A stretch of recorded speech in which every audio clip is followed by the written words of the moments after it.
O suspeito do duplo assassinato no Parque Estadual Devil's Den está dizendo no tribunal que não foi ele. Andrew McGahn apresentou sua defesa hoje em um tribunal do Arkansas. Hoje ele ouviu as acusações e se declarou inocente. É aqui que começa a parte difícil e a longa caminhada para levar esse caso à justiça.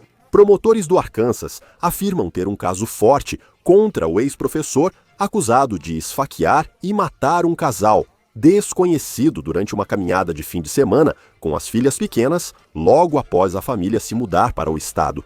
O crime teria sido aleatório. Vocês estão representando McGahn. Podem falar conosco rapidamente? Algum comentário?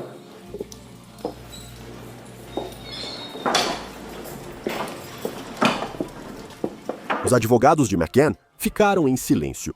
Eles nem sequer reconheceram a presença da mídia do lado de fora do tribunal hoje, que pedia comentários sobre como esse caso pode se desenrolar daqui para frente. Como pode ser o caso judicial de McGahn, agora que parece que ele vai tentar contestar essas acusações. Acompanhamos o caso da Law and Crime. Sou Chris Stewart.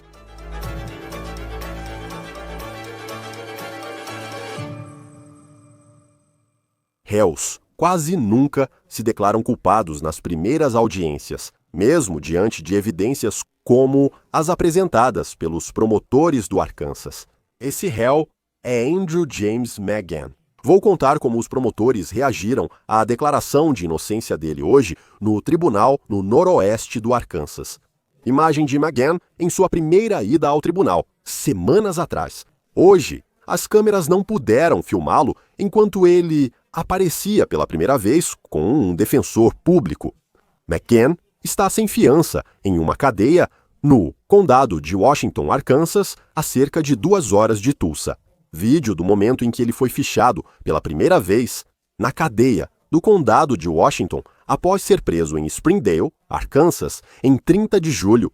Os promotores acreditam que tem um caso sólido contra McGahn. Eles disseram que, quando a polícia o entrevistou, ele confessou, pelo menos em certa medida, esses 2 assassinatos, mas não entraram em mais detalhes sobre o que exatamente McGahn disse durante essa entrevista.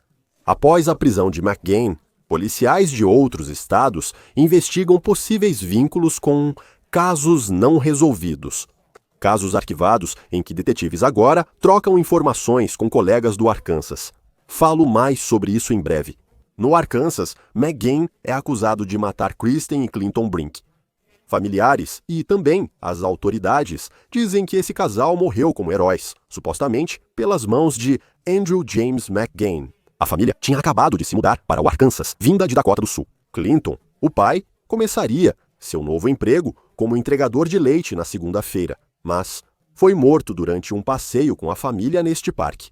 A polícia afirma que esta foto mostra McGahn de preto, com luvas sem dedos e uma faca no Parque Estadual Devil's Den, 5 dias antes de ser preso.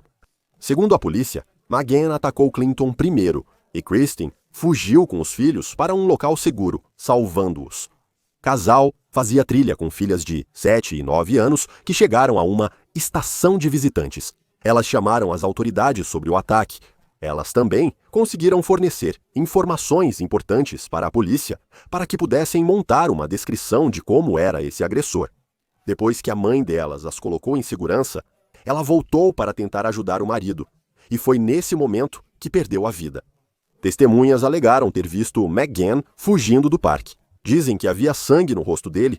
Ele entrou em um sedã preto Kia, de 4 portas, e saiu em alta velocidade. Isso resultou em uma caçada de 5 dias em Arkansas. E o Parque Estadual Devil's Den, aliás, continua fechado até hoje por causa do que aconteceu no dia em que os Brinks foram mortos. 5 dias após as mortes, a polícia rastreou McGahn pelo Kia que ele dirigia até uma barbearia, a meia hora ao norte do Parque Estadual Devil's Den, em Springdale, Arkansas. Agora, este é um vídeo da barbearia que foi divulgado para a mídia mostrando McGahn realmente sentado na cadeira cortando o cabelo. Você pode ver que ele tem muito cabelo cobrindo o rosto. A barbeira disse que acredita que ele estava tentando manter o rosto coberto. Ele pediu que ela não cortasse o topo da cabeça dele e não quis dizer o nome ao chegar. Cerca de 4 minutos após o início do corte de cabelo, foi quando os detetives entraram pela porta. Falamos com pessoas na barbearia que disseram ter ouvido os detetives perguntarem a McGann se o carro no estacionamento era dele, e ele confirmou. Aqui está um vídeo de McGann entrando na barbearia e dá para ver que o carro escuro corresponde à descrição divulgada pela polícia quando ele estava foragido. Veja o que a barbeira que cortava seu cabelo disse sobre McGann à News Nation. Enquanto eu examinava o cabelo dele, o couro cabeludo parecia muito seco e embaraçado. Interessante. Ele parecia surpreso por os policiais estarem lá por causa dele. Ou porque agora ouvimos que a polícia disse que ele admitiu, que ele disse, sim, fui eu que fiz isso. Eles pareceram surpresos ao chegar? Acho que era uma detetive, mas não lembro o nome dela. Ele entrou, perguntou pra Dina de quem era aquele carro. E sabe, ele ficou com a cabeça baixa o tempo todo. E ele realmente não disse nada, sabe? Até que eles falaram algo como, acreditamos que é o seu carro. Aqui está McGann, em sua primeira foto de registro, aparentando um corte de cabelo inacabado. Mas com certeza, o que mais chama atenção para nós é apenas a expressão no rosto dele. É uma expressão que achamos incrivelmente ameaçadora. E isso tornou tudo ainda mais chocante quando começamos a aprender mais sobre o passado dele. O que posso dizer é que ele se mudou para cá recentemente e conseguiu um emprego para trabalhar em uma escola local aqui. McGann pode ter ido cortar o cabelo para se preparar para o ano letivo, que começaria na semana seguinte à sua prisão.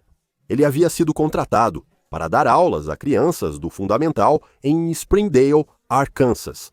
Postagem agora apagada mostra McGann sendo recebido na escola onde trabalharia.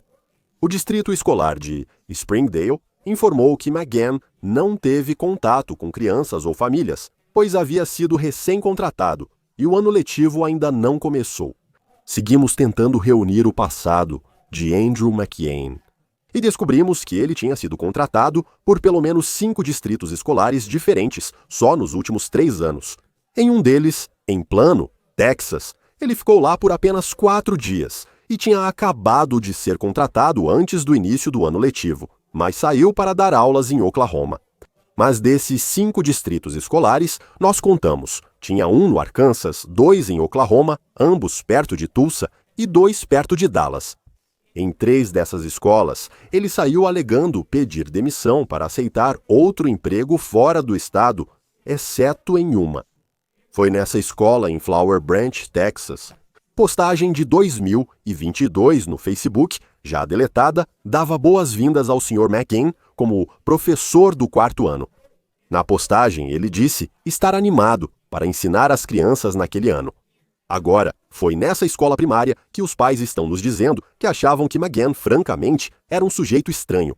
Uma mãe o chamou de reservado e afirmou no Facebook que ele tratava meninas e meninos de forma diferente na escola. Um pai disse ao New York Post que McGann teria colocado uma menina em seu colo e pedido para ela ser sua namorada. O distrito escolar disse que realmente fez uma investigação interna sobre McGann e concluiu que ele não foi inapropriado, mas demonstrou favoritismo. Ele pediu demissão e não voltou para a escola no ano seguinte. Uma coisa que nos chamou a atenção desde que começamos a cobrir essa história e juntar o passado de Andrew James McCain é o quanto o histórico dele parece ser um mistério e com que frequência ele se mudava. Você deve se lembrar que a polícia inicialmente o chamou de James Andrew McGann e cerca de 24 horas depois atualizou o nome para Andrew James McGann.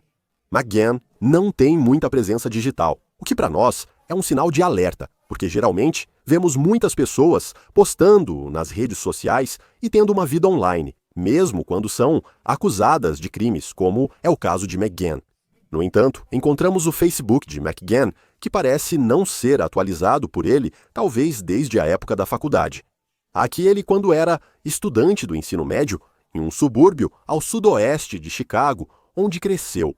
Agora sabemos que ele deixou Illinois depois do ensino médio, e um amigo de infância com quem conversamos nos contou que a mãe de McGann era de Oklahoma, o que pode explicar por que ele foi para Oklahoma e para aquela região do país. Esse amigo também nos contou que McGann cresceu em um bairro de classe trabalhadora ao sudoeste de Chicago. Esse era um bairro que abrigava muitas famílias de sindicalistas e, para nossa surpresa, muitos policiais. Mas ao que parece, ele teve uma infância normal. Jogou beisebol na liga infantil, tinha uma boa família, foi o que nos disseram. O pai dele era o treinador do time de beisebol. Mas em algum momento depois do ensino médio, McGann se afastou de muitas pessoas próximas e ainda não está claro o motivo. O que eu sei, pessoas que trabalhavam bem próximas dele, meio que todos perderam contato com ele. Tipo, eu não sei o que aconteceu, sinceramente, mas eles disseram, sabe, ele acabou me bloqueando ou algo assim, e foi isso que eu ouvi. Então, esse amigo disse que McGann tinha problemas notórios de raiva e dificuldades com garotas.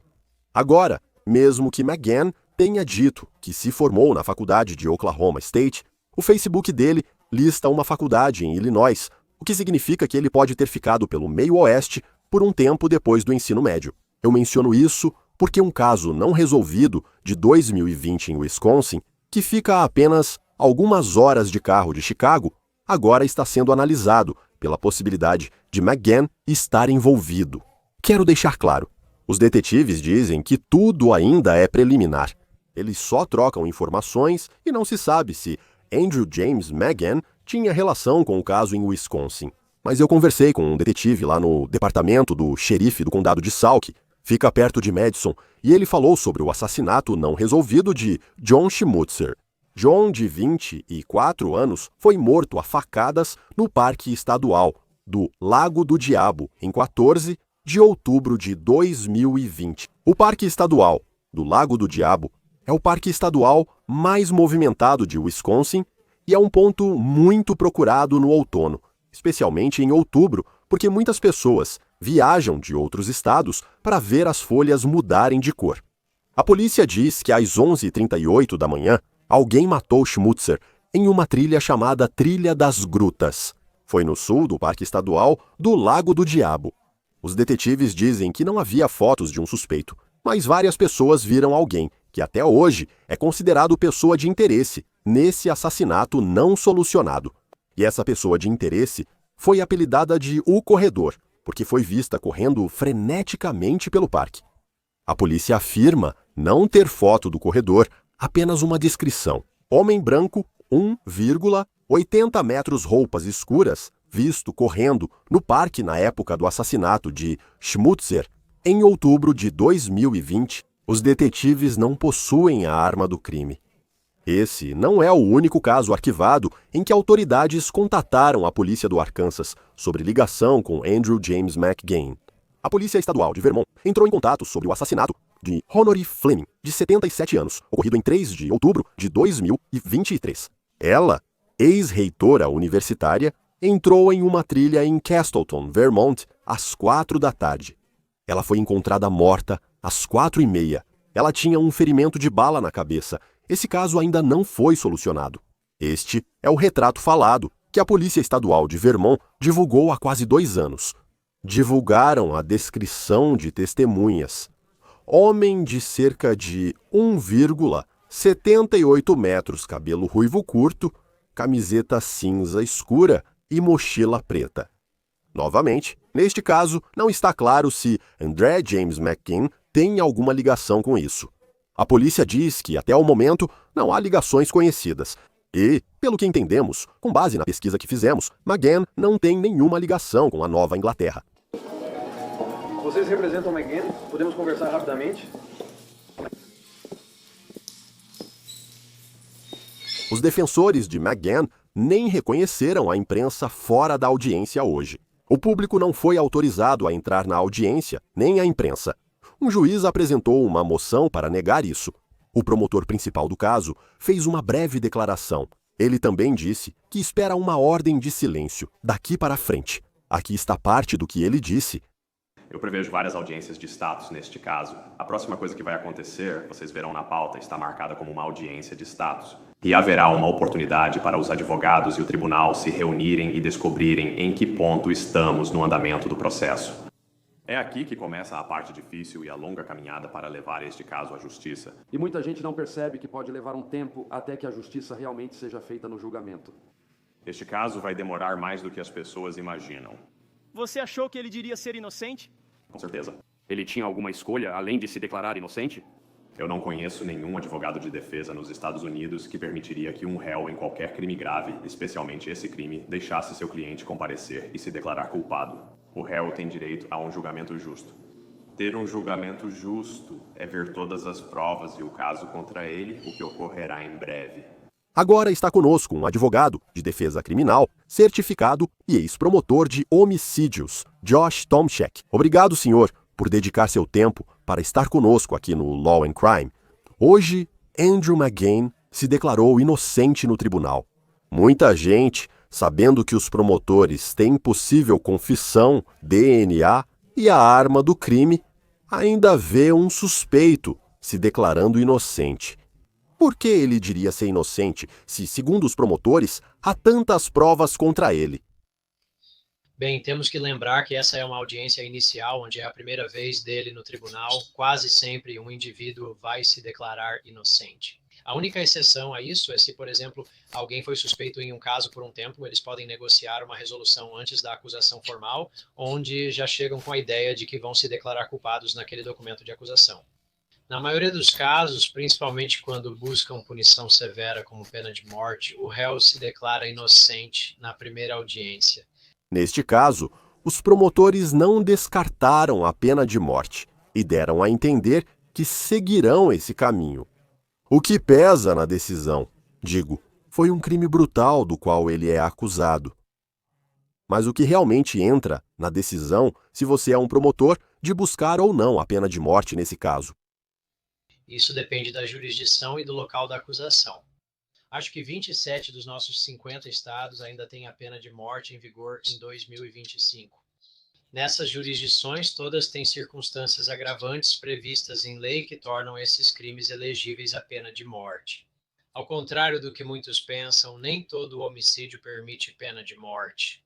É necessário haver agravante como condenação prévia por crime violento, se o crime envolve um menor ou, como neste caso, 2 pessoas mortas, quase sempre em todas as jurisdições, isso leva a um crime capital pelo qual o Estado pode buscar a pena de morte se decidir.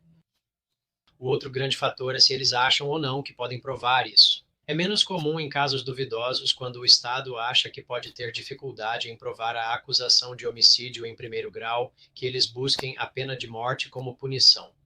Mas em circunstâncias onde as provas são fortes, onde há uma confissão, onde existem evidências forenses ligando a pessoa à cena do crime, onde há testemunhas oculares e onde há provas claras dessas circunstâncias agravantes, então, em um caso assim, é provável que o promotor peça a pena de morte. Como isso influencia o julgamento do caso? Sei que isso muda de estado para estado. Na Flórida, após a condenação, inicia-se outro processo, a fase da sentença. Em casos de pena de morte, o julgamento é diferente do normal e serve apenas para decidir se ele é culpado? Sim, muda. E na maioria das jurisdições onde existe a possibilidade de pena de morte, precisamos fazer o que chamamos de qualificação de júri para a pena de morte. Em Nevada, meu estado natal, julgamentos de pena de morte ocorrem em 2 processos distintos. Chamávamos de fase da culpa, mas agora a apresentação das provas é chamada de fase do julgamento. O Estado tenta provar homicídio em primeiro grau, pois sem isso o réu não pode receber pena de morte. Se de fato eles provarem que a pessoa é culpada do crime de homicídio em primeiro grau em um caso capital, nós passaríamos essencialmente de imediato para um segundo julgamento que chamamos de fase da pena, onde eles apresentam as provas dessas circunstâncias agravantes que mencionei há pouco, assim como a defesa apresentará as circunstâncias atenuantes, os argumentos que eles dizem que deveriam fazer o júri não querer impor a punição de pena capital, a pena de morte. Então esse processo é meio desajeitado, é desconexo. Ele acontece ao longo de um período de tempo maior, mas para preparar o terreno para isso, você precisa qualificar o júri para a pena de morte. Então você precisa ter jurados que considerem todas as formas de punição. Eles terão que considerar a pena de morte. Isso não significa que eles sempre vão impor essa pena. Na verdade, se disserem que sempre imporiam a pena de morte, eles não serão elegíveis para servir nesse júri. Você precisa de pessoas que considerem todas as punições, até a máxima. Andrew McGahn vai ser representado por um advogado nomeado pelo tribunal. Por um lado, o Estado acredita ter um caso forte contra ele e que pegaram o responsável.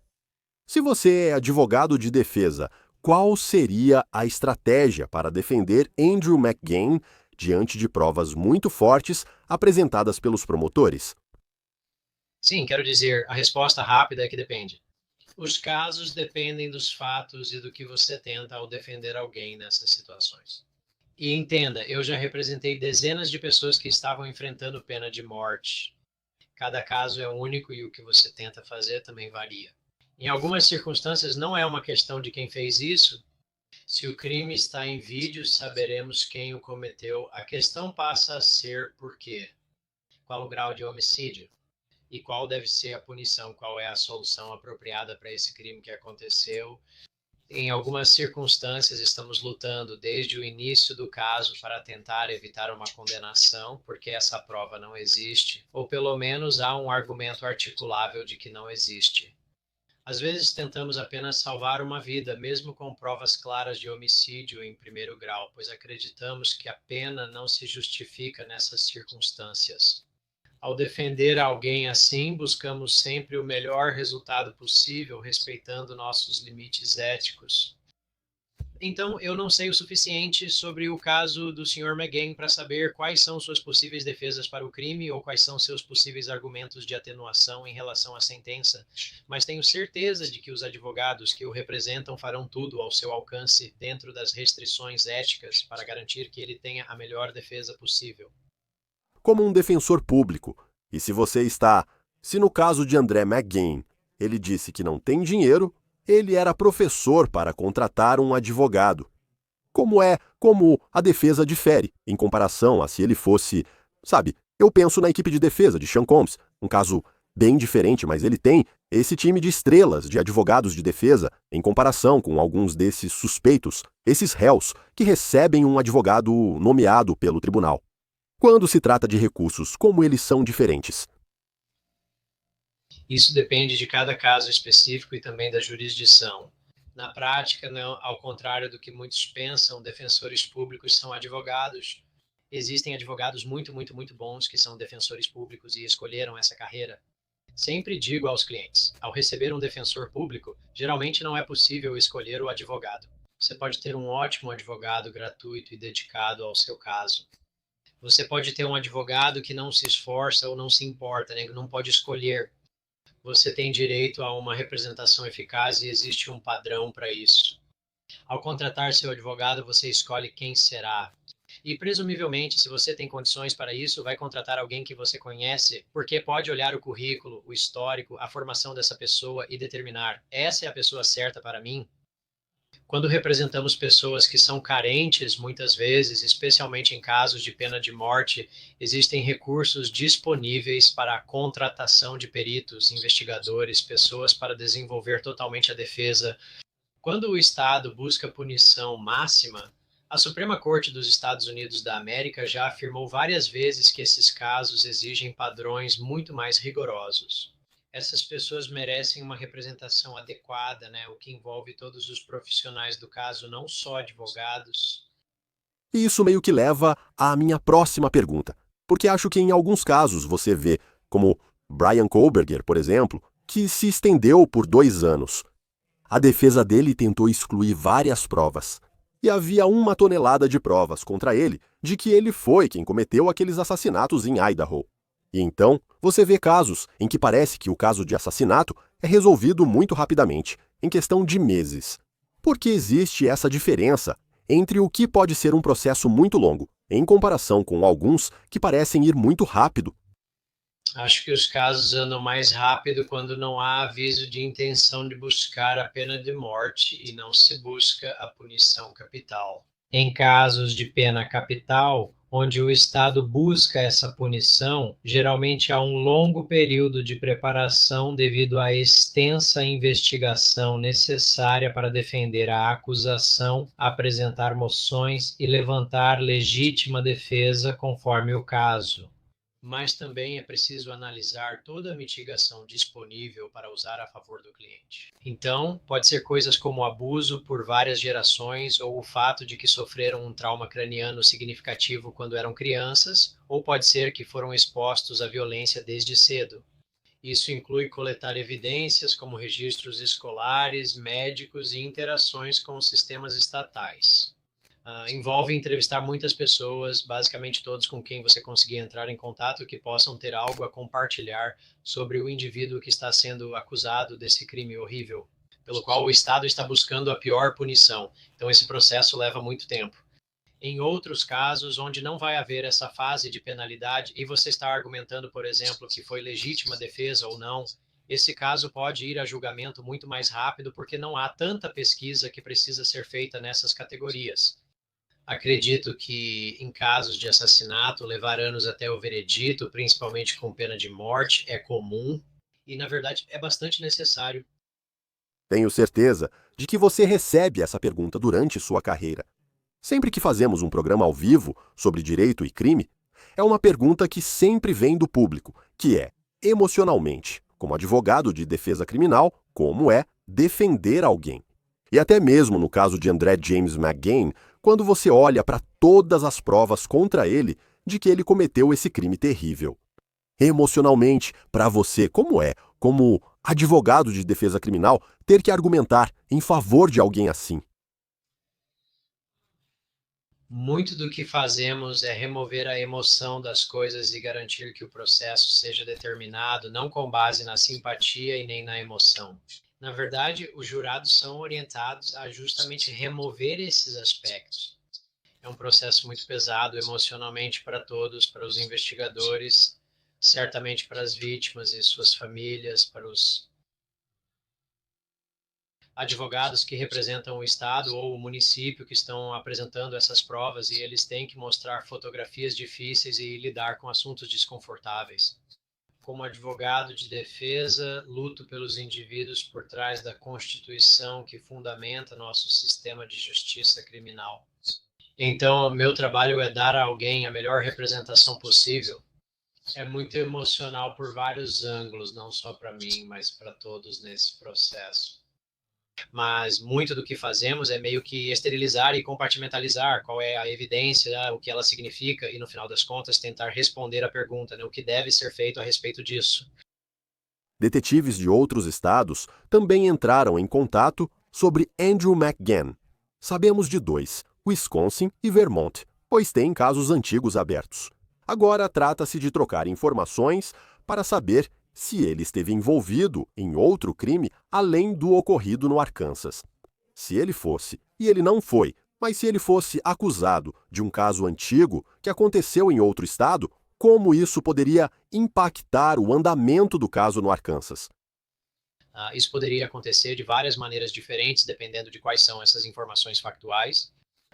Então, um dos sistemas de segurança que temos no sistema de justiça criminal é que não podemos apresentar evidências de um caso em outro caso por medo de condenarmos alguém no primeiro caso com base no que sabemos que aconteceu no outro caso. Porém, há exceções. Existem maneiras de as evidências se tornarem relevantes e admissíveis para mostrar coisas como motivo, ausência de erro, intenção, plano ou esquema comum. A maioria das jurisdições possui estatutos sobre evidências de outros maus atos que podem permitir sua admissão. Acho improvável neste caso, mas presume-se que em um homicídio grave, os melhores investigadores locais conduzam a investigação. E se eles estiverem fazendo o trabalho deles, certamente vão investigar o passado desse indivíduo. Seria incomum ver um crime, considerando as acusações apresentadas na mídia e no documento, em que alguém tenha seu primeiro contato violento com outra pessoa. Isso é raro. Acontece, mas provavelmente iriam investigar onde ele esteve antes. O que levou ele a essa situação? E existe, de fato, algum crime não solucionado por aí que se encaixe nos mesmos critérios desse crime? Espero que os investigadores analisem isso. Ainda é cedo para saber como isso afetará a acusação dele no Arkansas. E por fim, quando você olha para a foto de Andrew McGahn, ele tem esse olhar ameaçador, maligno no rosto, e isso tem circulado nas redes sociais, na televisão, desde sua prisão. Como esse júri pode ser imparcial quando provavelmente já viu aquela foto e ouviu muitas informações sobre o que ele é acusado em um julgamento que recebeu tanta publicidade, um caso que recebeu tanta publicidade. Sim, quero dizer, isso faz parte das responsabilidades do tribunal e dos advogados no momento em que entram no processo do julgamento. Eles precisam saber se as pessoas viram a foto, como foram impactadas e se isso afeta sua imparcialidade ou gera viés. Uma das coisas que queremos perguntar aos possíveis jurados é se eles viram ou acompanharam alguma cobertura da mídia sobre o caso. Isso pode ser impactante. Essas pessoas não deveriam estar no júri. Há outros júris onde podem cumprir seu dever cívico, sem envolver um caso sobre o qual já tenham lido ou formado opinião. Não acho incomum ver uma foto de ficha policial em que a pessoa pareça brava, angustiada ou ameaçadora. Geralmente as pessoas não arrumam o cabelo, não se maquiam e não sorriem em fotos de ficha policial. Eu concordo que aquela foto de ficha policial pode potencialmente ser algo prejudicial. E embora a forma como ele apareceu no momento em que foi detido possa potencialmente ser relevante, né, se eu estivesse representando ele, eu tentaria manter aquela foto de ficha policial fora das evidências. Não quero que os jurados vejam isso para evitar que criem uma impressão negativa do meu cliente só por essa evidência. E vamos ver como esse caso se desenrola. Estamos realmente nos estágios iniciais, mas hoje foi registrada uma declaração de inocência. Josh Tomchek, é um prazer tê-lo no Law and Crime. Obrigado por estar conosco. O prazer é meu, tenha um ótimo dia. Agora que Andrew McCain declarou-se inocente, não se espera que ele retorne ao tribunal até novembro. Caso apresentado pela Law and Crime, encerrado. Inscreva-se no YouTube e Spotify. Sou Chris Stewart. Nos vemos na próxima vez.